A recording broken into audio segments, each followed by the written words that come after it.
I am back with another video on dark philosophy, and as you can see, I am in the park. It is nighttime, and usually on this channel, I like doing videos at night in the park because when I go on these strolls, I usually always get some type of download of wisdom, something that I normally don't receive as much during the day. Not that I don't, because I do, you can receive downloads during the day. However, it hits different at night because everything is more clear. Um, the nighttime brings in more creativity. It's just different during the daytime when there's a lot of things going on. And during the daytime, that's the best time to just sit back and observe everything that's going on and see how the real things come out at night and see for people for what for what they really are. And that's what I'm going to talk about in this video. Now, as a writer, I like writing for impact.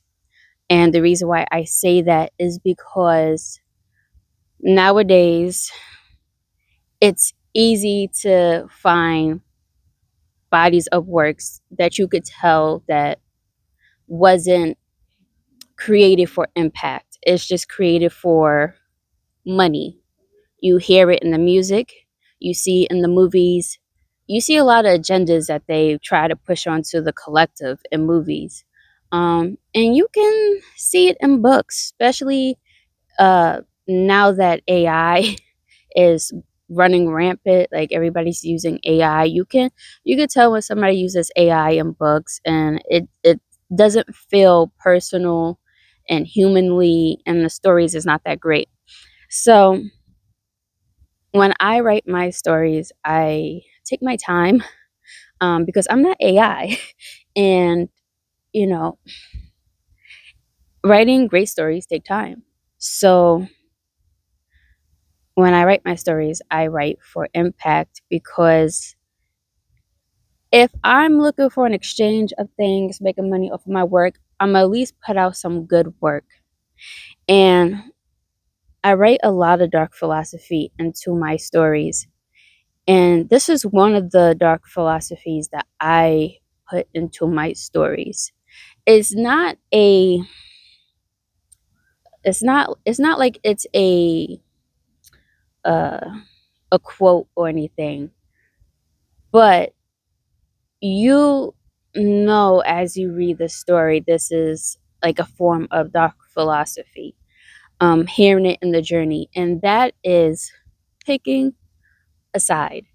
um I find that you can have empathy, sympathy for both sides, say like political stuff, and have boundaries. Like you have your own thoughts on what you think on things, but you're not too far left, too far right. However, people will look at you sideways, even though you agree with them on some things, you have empathy and sympathy, like I said, on some things with them. They will not fuck with you fully unless you are on their side. If you disagree on one thing, you're automatically like the enemy. And I find that when you are in the middle of things, that's when you really see human nature for what it is. And that's where the dark philosophy comes in, because to me, dark philosophy is the truth to things. Some people may hear dark philosophy and automatically think evil, demonic, whatever. To me, no, it's like the ultimate truth of things. I find with the truth, it's like you can't go around it, you can't go under it, you can't go through it. It's just what it is. Water is wet, the sky is above, dirt is dirty, like, um, and the truth is the truth. You can't go around it. You just got to accept it for what it is. And when you are in the middle of things, you'll definitely see that no matter how much you try to help both sides, see that they're basically fighting for the same thing, right?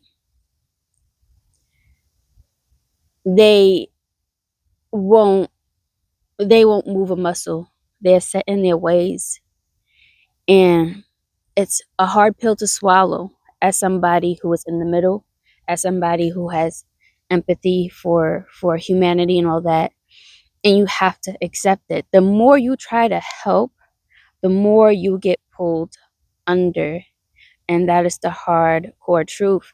So with my book, I had written a darker version of a Cinderella story, and in this story, Cinderella, she goes through this whole journey of figuring out who she is, because this character has a twisted side to her that she can't quite get. She doesn't understand why she gets the way that she gets when the clock hits 12 a.m.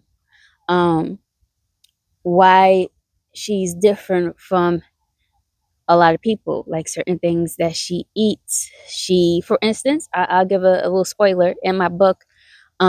She prefers to eat animals while they're still alive, like instead of just just killing them, um, cooking them, whatever. She just likes to suck the blood out of the animals, and she doesn't really like regular food like toast, butter, the simple things that we eat.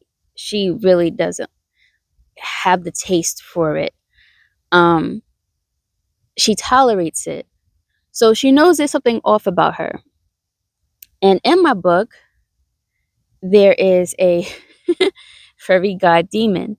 And so I write from this perspective, dark philosophy. Even though I said demon, it's not what you guys think I'm going with this. But it is a demon, but the book is not demonic or anything.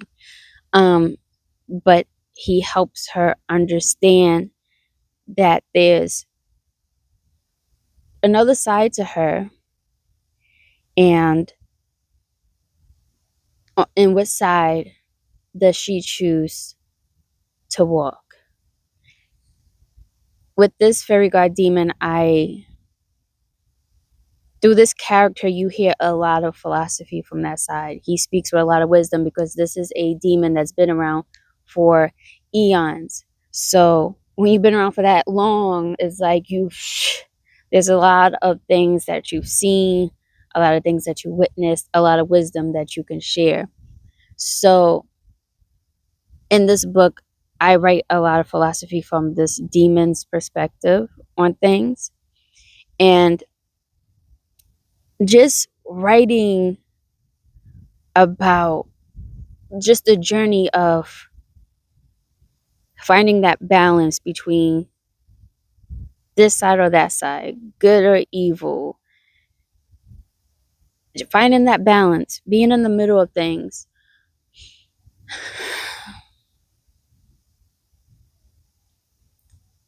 Not that many people can walk that journey. Not that many people can handle that path.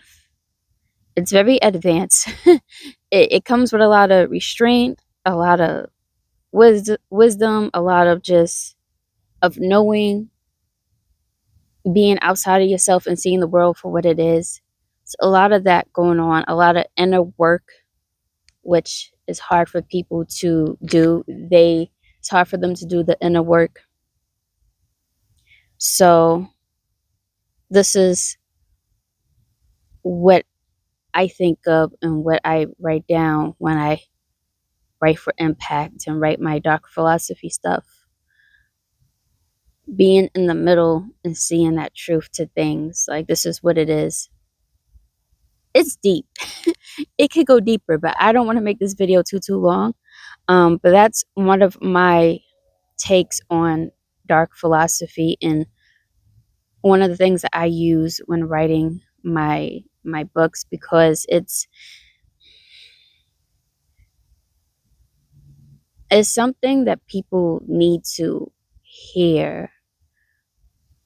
Like, I could just write anything goofy, silly, whatever, or a book on erotica, just and I do got some erotica stuff in my books. Don't get it twisted. But it's so easy to just outright just write those type of books and just put it out there and just make some easy money. But I choose to take it deeper because I know this is something that needs to be shared. So that's why I write this way.